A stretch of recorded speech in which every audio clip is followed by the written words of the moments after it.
is just really revealing of the way that there is this intellectual and also identity politics rot at the heart of academia. What they lumbered themselves with was a cross between like Ibram X. Kendi and Jay from the Inbetweeners. I would have the world and I'd have it spinning on this axis of love. The asylum centres in Ceuta are completely overwhelmed. For the time being, Europe, I think, has definitely passed this test. Every single time that they try and put a lid on this, the narrative just completely falls apart. I think it's going to catch up with any leaders who want to continue to hold on to that sort of fantasy.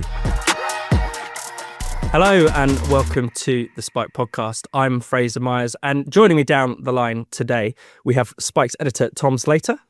Hello. And from MCC Brussels, Jacob Reynolds. Hi, thanks for having me.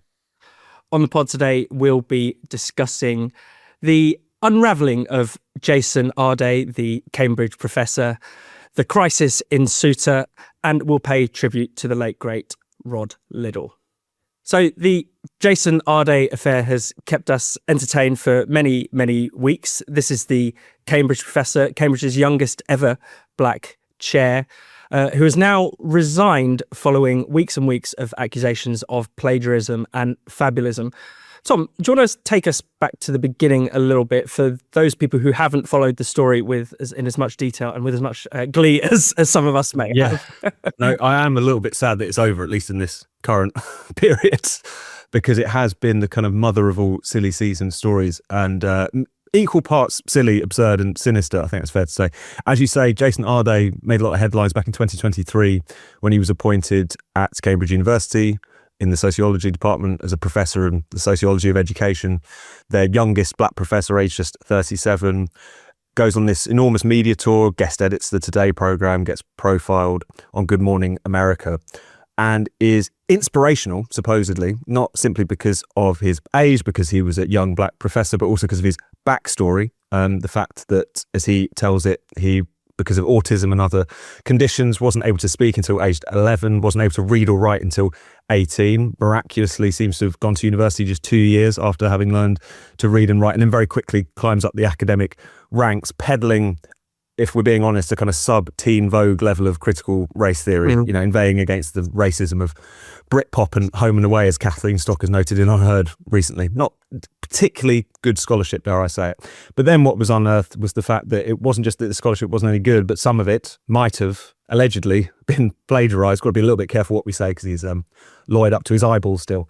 But the Telegraph, as it in the end, found 100 passages from his PhD thesis, which seemed to have been lifted or very lightly changed from another PhD thesis from a student at Brunel. And then came a lot of scrutiny of his backstory, not his kind of neurodivergent origin story, which there's been not so much scrutiny of, but his long and illustrious CV and list of extracurricular activities. I mean, he claimed that he'd run 30 marathons in something like 35 days. He claimed to have raised a staggering £5.5 million for charity. He claimed to be on a television show, 7 Up, that actually began 20 years before he was born. I mean, you might as well have claimed to have, beaten the land speed record, won Rear of the Year 4 times, and, translated all of Shakespeare into Klingon age 9. I mean, it was that fantastical, shall we say. He has since qualified some of those claims. And I think that the more kind of shocking element of this is that some of the allegations that he's made about pretty horrendous racist intimidation he claims to have suffered has also, shall we say, been called into question. There's a fascinating and pretty devastating piece in The Guardian, of all places, which looked at 2 claims in particular, one of which was that a pig's head was left at his parents' door in South London. Arday claims that he reported this to the police, that the police even found the butcher from which the hog was purchased. The Metropolitan Police have no record of any such investigation taking place. And he also claims that whilst he was in post at Cambridge, he was menaced by a masked man on 2 occasions, the second time with a knife. And yet it seems that he didn't report this to the police, and also he didn't mention it to any of his colleagues, nor is there any CCTV footage to back up what he was saying. So from top to bottom, if the critics turn out to be true, this is kind of beyond Jussie Smollett levels of fantastical storytelling, shall we say. And of course, naturally, he was originally defended on the grounds that this was essentially a racist smear campaign. And I think it wasn't, let's just say, I think it wasn't a coincidence that his resignation coincided with Cambridge and Jesus College, where he also had a post, quietly opening investigations into him, finally having dug in and defended him for so long. So at least this chapter of it is over, but what a story it's been so far. Well, yeah, and the cherry on the cake is that some have accused his resignation statement of being entirely AI generated. Yes. Jacob, is there anything you want to pick out of this scandal, first of all? Yeah, well, I think it's kind of, aside from being just hilarious at times, it's kind of revealing, I think, for two reasons. One is that it is kind of a good example of the fact that there are throughout academia, even at the very highest reaches of academia, such as Cambridge or elsewhere, there are people who, anybody who has spent 5 minutes perusing the so-called academic work that they produced has no right to be in a prestigious academic setting, and it is only there because there is this kind of desperate desire to have people who not just tick the ethnic boxes, but in this case tick the ideological boxes of a thesis or a professor that's dedicated to talking about all the DEI issues that are of such importance to our kind of political and intellectual classes. And so he's there because, not because there's anything good about academia. This is what drives people mad, is you see these dissertations that are published by so-called reputable scholars and whatever, and the quality of it is just plain to anybody who's capable of reading that this is not what was once considered academia. So he's like the epitome of this, of someone who only exists because they kind of flatter the prejudices of the intellectual class. And then secondly, the way in which the ethnic element is very true there. There's obvious, and even the kind of, there's even been outrage in Cambridge University about the fact that it was clear that this person was appointed without any of the usual, even by the kind of dodgy standards of academia. Even those academic standards weren't met in the case of this appointment when he finally got his prestigious position at Cambridge. And it was only because they were desperate to be able to say, we have the youngest black professor, the youngest black chair, and so we can put him on the media tour. And there's that cringe-worthy video of him meeting one of the head honchos at Cambridge University as it's televised, and her kind of melting into the ground as she says how wonderful his work was and how he's clearly the leader of it in all fields that he's ever attempted. Hey, nice so good to see you. There will be those that think this is a tokenistic appointment. What are your thoughts on this? We are so lucky to have you. You are the best in the world in terms of the research that you do. They loved that little media tour. And what it says about academia in general is something that many of us have suspected for a long, long time, but is just really revealing of the way that there is this intellectual and also kind of identity politics rot at the heart of academia. And that's, aside from this being hilarious, is that really actually should be cause for worry. Absolutely. Hillary Kremen is the woman in the video, and you know that's his boss, or was his boss until a few days ago. And I mean, the gushing is incredible. I mean, her exact words are, "You are the best in the world at what you do." And you know, on the one hand, this is probably true. It could be true because everyone in this field is full of shit, frankly.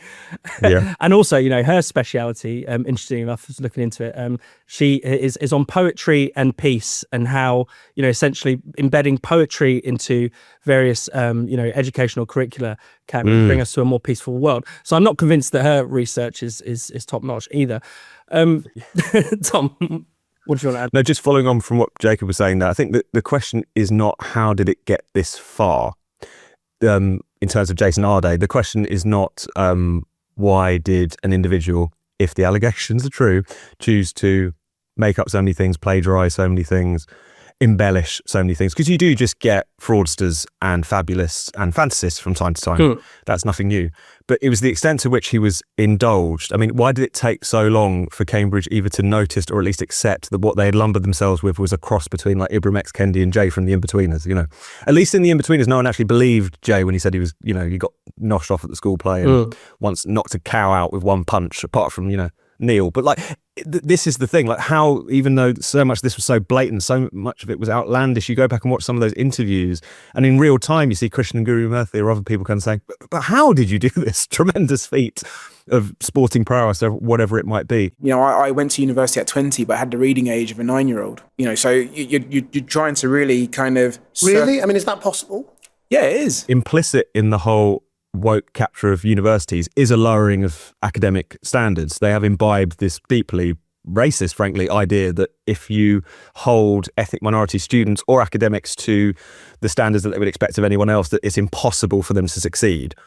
And I suppose the other thing is the extent to which just identitarian thinking just infects entire disciplines now, to the point where even though his scholarship wasn't really up to much, if you're in a world in which just subjectivity is praised above all else, in which hearing the rage of the supposed subaltern is the point of academia and politics, then the extent to which the work is coherent, interesting, even original, kind of falls by the wayside to a certain extent. So it's just the extent to which, when left unchecked, identity politics just corrupts the entire institution. You end up throwing out what was supposed to be the entire purpose of the university in terms of academic excellence and merit and what have you, in pursuit of other goals. This kind of mystical, racial, identitarian reckoning that appointing someone like this is supposed to help you along the way towards. But it's tempting at times like this to say that we sort of almost ultimately feel sorry for him. You've seen a lot of that in the coverage, and I get it to some degree. He's a kind of prisoner of his own decisions to a certain extent, and the environment in which he was allowed to thrive. But I've got to say, I've got a lot more sympathy for, first of all, the people who were smeared just for calling him out. I mean, there are now 2 reports of a journalist and an academic who had the police called on them for harassment for poking around his questionable citations, shall we say. A 4-month investigation. Why was that necessary, Commissioner? We dropped the ball on that one, Nick. Let's not sort of beat about the bush. There was also the other black academics who never asked to be represented by this man, and probably were much more deserving of a professorship than he was, who have been kind of smeared by association. And also, if you just think about, the students, the young academics who are having to make their way through these institutions at the moment, being told off in seminars for using pronouns wrong. Meanwhile, this guy is kind of peacocking around campus. So you put all of that together and it just shows how rotten a lot of these institutions have become. And it's become an enabler for figures like this. And that is something that they're going to have to reckon with, one would hope. Absolutely. And it goes well beyond academia, and the media are complicit in this as well. I mean, Arday was profiled by the BBC, Channel 4. He's appeared on Question Time. He appeared on Good Morning America. So, the US, their hands aren't clean. And of course, he's got a memoir coming out next week, which bizarrely hasn't been pulped. Is still, it's still coming out. There's been some people have managed to get their hands on it and have picked up some extra tall tales. I mean, there's stuff about him being in a coma for a while, claims that he's a really unlucky fellow. Very unlucky. I mean, it's both, he kind of like has these sort of superhuman talents and then just these extreme, almost like mythical levels of bad luck. So he's been in a coma. He had I think he had to have brain surgery just before his Viva, which wiped out much of his memory. There's one story that really caught my eye in it, which is essentially that he was mugged and beaten so badly as a teenager that it gave him epilepsy. But by sheer coincidence, the people who attacked him would end up becoming his students when he was doing some teaching work at a London university. When they realised that they were, that they knew each other, and they discovered that Jason Arday had so magnanimously decided that he didn't want them to go to prison, they were moved by this and they decided to turn their lives around, and they now coach at-risk youth. And one of them has asked Jason Arday to be the godfather to his child. So a very, very heartwarming story. You can see why people would like to be brought along by this, but you do wonder why people didn't ask more questions. Jacob, anything you want to add? Yeah, asking questions is one thing, but if anything, to go by the kind of the response inside Cambridge, which should be really the moment for a little watershed moment, or the thinking seriously about how far these kind of DEI-inspired policies have gone. It doesn't seem to be the mood inside Cambridge. I know today, as we're recording this, there's a letter circulating from some academics at Cambridge who are complaining that the main problem with all this is the so-called, quote, tide of racism that it is unleashed, which is especially interesting when you consider that previously questioning any of his claims would have been labeled immediately as racist. So what they're really saying is not that this is a problem because it's been kind of unmasked. It's a problem because it makes everybody look bad and it undermines all of the issues that they'd like to push. And so what should be the moment for a little bit of cleaning up of house inside Cambridge and more broadly in academia. In fact, you have all these academics doubling down on it remarkably in the same way that all of our political and intellectual class handle things, which is never, the problem is never that there was a problem. The the problem. It's that all these nasty right-wing people, all these racists, whatever, are suddenly using it to their advantage. And it's amazing the degree to which even these Cambridge academics managed to fall back on the exact same kind of identification of the problem that we see everywhere else. It's fascinating as well, like the way the goalposts have shifted so many times. Like originally it was like, how dare you accuse him of plagiarism? Now the line from kind of Kinde Andrews and others is that, yeah, maybe there's a bit of plagiarism, but all academics do that. And you would never have looked into him if he wasn't black. I mean, you can tell that they're on the back foot, that they keep having to shift the goalposts. And I mean, it's the complete inverse of the truth. I mean, again, if these allegations are true, he was allowed to thrive despite a lot of question marks over his academic credentials and his backstory, precisely because of race, precisely because of skin colour combined with ideology, in the way that Jacob was saying. Because if he was a young black academic who happened to have dissenting views, shall we say, on multiculturalism or race relations or what have you, I don't imagine he would have got that position to begin with. So, yeah, it's amazing how even in the face of this evidence, people could just continue to cry racism. It's precisely that way of thinking that got Cambridge into this mess in the first place. Should we talk about Ceuta? Last week, the Spanish enclave of Ceuta in North Africa was overwhelmed when 60,000 migrants tried to cross the border from Morocco. The line of the Spanish government, Jacob, is that this is all sorted. Everyone has been either voluntarily left the enclave or has been pushed back into Morocco. There's nothing to see here, nothing to worry about.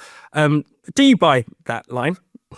Yeah, well, I think it's remarkable and indeed outrageous that this has become the story, and the story not just of the Spanish authorities, but of the EU as well in general, and also of plenty of the media figures that have kind of latched onto this. Because for one, it's hardly as if this was kind of no big deal. The fact that the people have gone home after engaging in one of the kind of largest and most brazen acts of border violation that we've seen in recent years, that the fact that that can just happen is worthy of serious reflection in and of itself. The degree to which this kind of the Spanish state was almost complicit in inviting these people in, all of that desperately needs to be analysed. And then at the same time, it doesn't appear to be the case at all that everybody has simply returned home and that the Spanish authorities have quickly rounded up everybody affected. Indeed, most of the on the ground reports that you read suggest that there's anywhere, is probably changing by the day, but there's anywhere up to kind of 5,000 migrants still remaining. Most of them seem to be actually not Moroccan citizens, but people from other parts of Africa and sub-Saharan Africa that came over at the same time of all these of all the Moroccans. And this is because the Moroccans are now refusing to receive back the people who aren't Moroccans. So in a way, this almost seems like a convenient way in which the Moroccan authorities kind of disperse themselves of a load of potentially problematic people that they didn't want anyway, under the cover of some mass violation by the Moroccans. And you've got this like relatively tiny area where there are now 5,000 people have no right to be there. If you look at some of the videos still coming out, literally, I mean, it sounds like overblown, but literally roaming the streets looking for, in some cases, trouble, but at the very least looking for food and shelter. A large number of unaccompanied children among them, although given how we know that the EU struggles to distinguish between a genuine child migrant and someone who's got a full-blown beard, we might be skeptical of some of those claims. But then finally, the whole thing that was kind of the backstop of this narrative around this incident was that, whilst this might be a breach of Spain's territorial integrity, don't worry, because nobody's going to make it to the mainland. Right, even though this area is actually technically part of the Schengen zone, that they've kind of tried to maintain this as the key thing. Just don't worry, we're going to keep them all there at the very least, and they won't make it into Europe proper. But then again, this narrative is also falling apart. Because of the fact that the asylum centres in Ceuta are completely overwhelmed, they've already begun the process of transferring people who were in those asylum centres to the mainland. And whether these are people who came during the mass break-in or people who've wandered across at various points in the past months and years, doesn't matter, because the point is this has resulted in a net transfer of people to the European mainland who have no right to be there. So every single time that they try and put a lid on this, the kind of European and Spanish political elite, every single time they try and put a lid on it, the narrative just completely falls apart. And there's a huge degree of both outright falsification and then an attempt to manage the narrative of well that is really, really disastrous. And we need to get into as well what this really tells us about the EU's border and the degree to which this, as I said at the beginning, is very much invited in by the whole institutional and legal apparatus that has defined EU border security for quite some time. Yeah, and this comes off the back of Spain regularizing what it expected to be about 500,000 illegal migrants. In the end, it's turned out to be 1.2 million or thereabouts. There's also been Spanish court decisions that have said that anyone who arrives by sea by swimming can't be pushed back, and I think that was something that seems to have instigated this particular surge. And Tom, as Jacob says, people are being invited to come regardless of whether regardless of how many people have been returned on this occasion. No, I think that's right. And of course, the immediate spark for this was, as you say, this Supreme Court ruling in Spain, as well as a lot of questions about the extent to which the Moroccan authorities allowed it to take place, ongoing disputes about the status of Western Sahara, this kind of breakaway territory. The politics of that have been sparked for previous incursions, not nearly on this scale, but there was one in 2021, if I remember correctly, about 5,000 people made it over the border. So those are the kind of immediate sparks for the shocking scenes that we saw last week. But there's also the broader context. And I think when Pedro Sanchez first announced this effective kind of amnesty for illegal migrants, you wrote a piece for Spiked Fraser talking about how this feels like it could be another Wir schaffen das moment, the point in 2015 where Angela Merkel heightened the Syrian migration crisis, just essentially invited them to come to Germany. We will manage, we'll sort this out, and then unleashing all kinds of disorder and political ramifications that are continuing to be felt in Germany and across Europe. And what you see is this kind of whiplash that takes place. So you have a country like Spain and indeed a country like Germany, which will posture, which will kind of throw open the borders in one way, shape or form. And then when they're confronted with the consequences of their own virtue signalling, suddenly have to do things which are, from their perspective, quite murky. In the case of Ceuta, sending in the army and the navy and the police to try and get on top of this issue, or of course in the case of 2015 and everything that happened after that, Angela Merkel and the EU having to go cap in hand to Recep Tayyip Erdogan in Turkey, chucking billions of euros in order to house Syrian migrants, and also in the process kind of handing him tremendous leverage in his dealings with the EU, because at any point he could threaten to unleash another migration wave on Europe. So it's one of those things where you see this kind of tremendous whiplash that takes place, sometimes in response to just the staggering material consequences of their sort of open borders virtue signaling, but also I think just understandable backlash for the public who are suddenly confronted with, as I say, the ramifications of what it is that their leaders have been doing. And especially with a country like Spain, like, of course, Pedro Sanchez is in post, but he was elected last time around, I believe, on a kind of reduced mandate, a reduced majority. This policy seems to be, largely speaking, a kind of sop to the radical left part of his coalition. Meanwhile, Spain, like many other countries, is roiling on the issue of illegal and legal mass migration, in which, by looking at polls, at least kind of 60% of the country thinks the numbers are far too high. And it's carrying on regardless. He's carrying on like the last 10 years haven't happened. It's caught up with him now, and I think it's caught up with him now, and I think it's going to catch up with any leaders who want to continue to hold on to that sort of fantasy, even with the plentiful evidence of their own eyes showing what terrible consequences can be wrought thereof.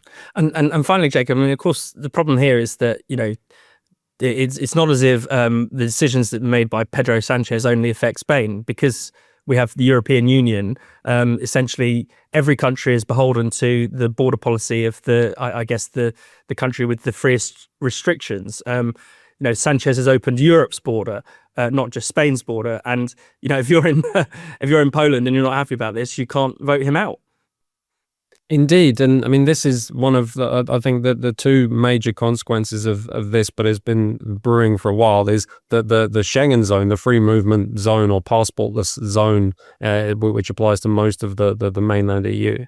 That is seriously being called into question. We've seen the Italian government take measures to reintroduce border checks, but this is something that only kind of builds on the precedent that's already been established by other countries such as Germany and Austria, reintroducing some forms of passport control on the mainland, precisely because, I mean, Sanchez is radical in his kind of pro-migration rhetoric and policy making to a degree that even embarrasses most of the other pro-migrant kind of European elite. So he's a especially radical thing. But he is, in fact, calling into question the entire kind of architecture of the EU migration policy by simply drawing attention in particularly outlandish fashion to how mad the consequences of these policies are. So the whole Schengen area, the passportless travel that we were repeatedly told was the kind of glory end goal of the European Union, that dream is being seriously called into question.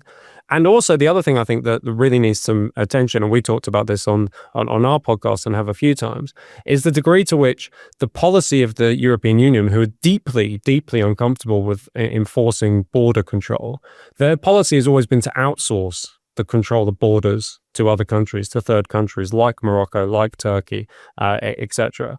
And and they do that because they are uncomfortable with enforcing the border. They don't want to be the ones doing the pushbacks or turning people around or deporting people. They far prefer that kind of dodgy strongmen in other parts of the world, as they would see it, are doing this.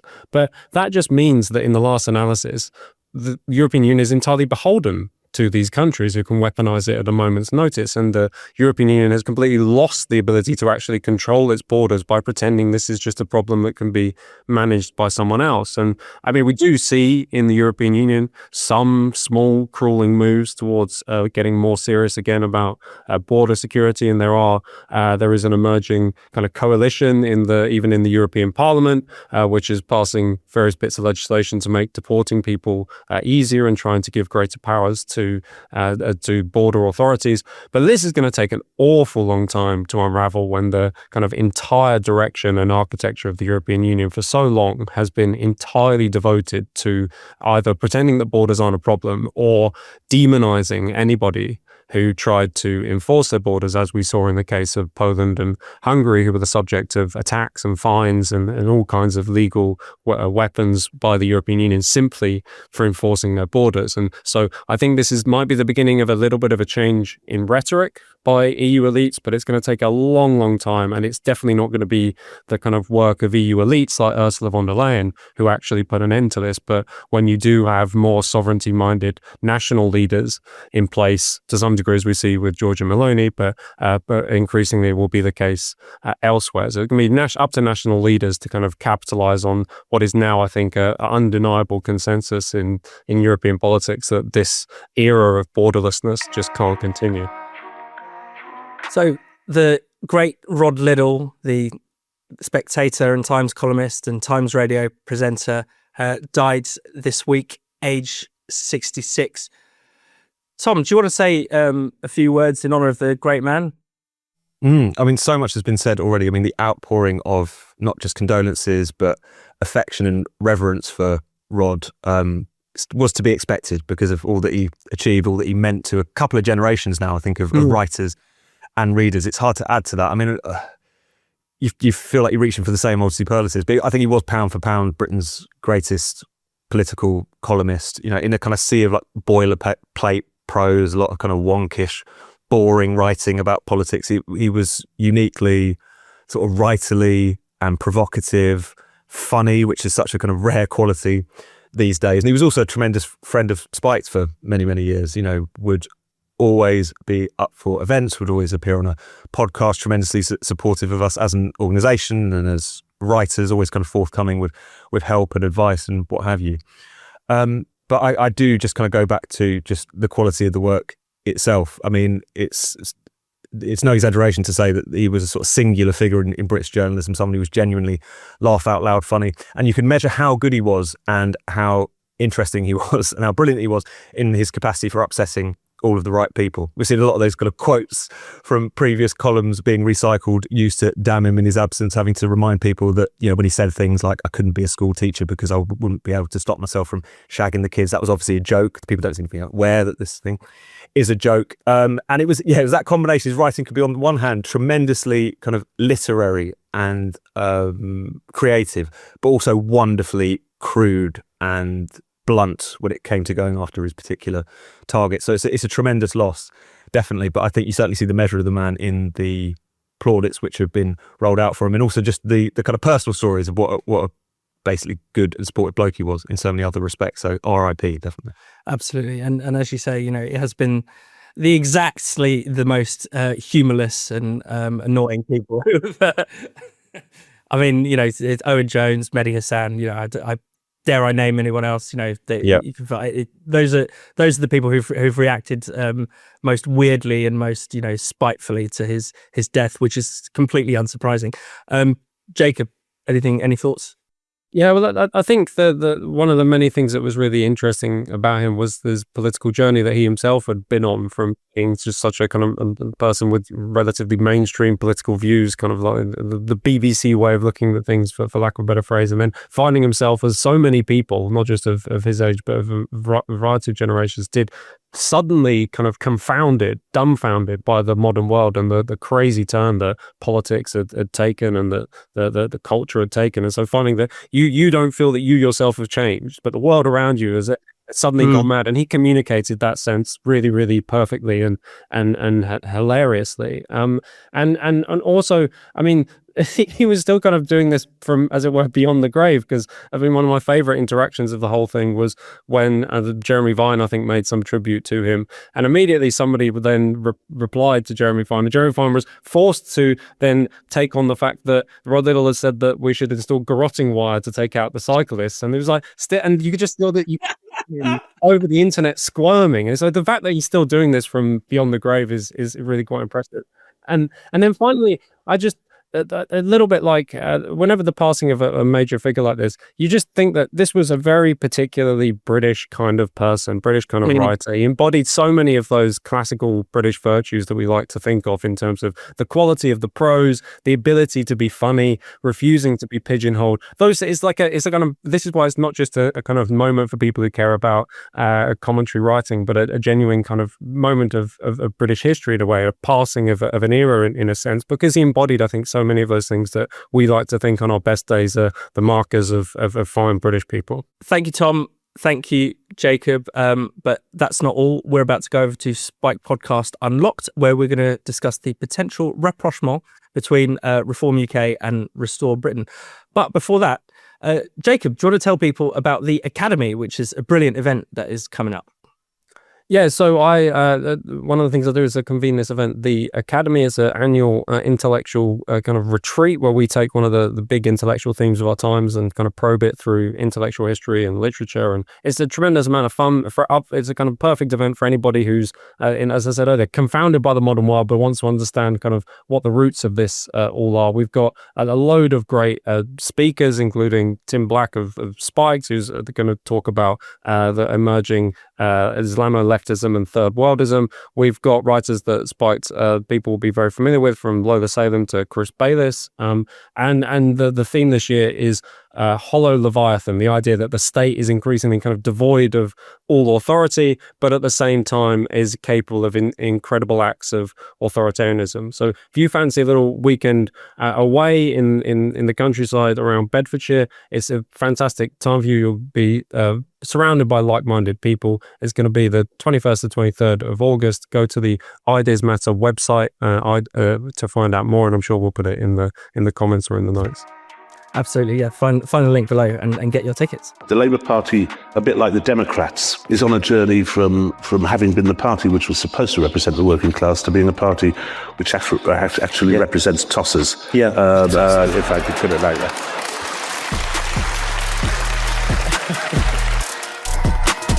Thank you so much for watching the Spike podcast. We'll be back next week, so make sure you subscribe to the channel and click the bell so you never miss an episode. If you enjoyed the Spike podcast, then why not check out what else our channel has to offer, from our documentaries to our weekly interviews and podcasts like The Brendan O'Neill Show. And if you're a Spike supporter, you can watch the second half of this episode by logging in on the Spike website. If you're not yet a Spike supporter, then why not sign up now? You'll get unlimited access to the website, ad-free reading, discounted tickets to our events, and so much more. So, become a Spike supporter today by going to spiked-online.com/support. That's spiked-online.com/support.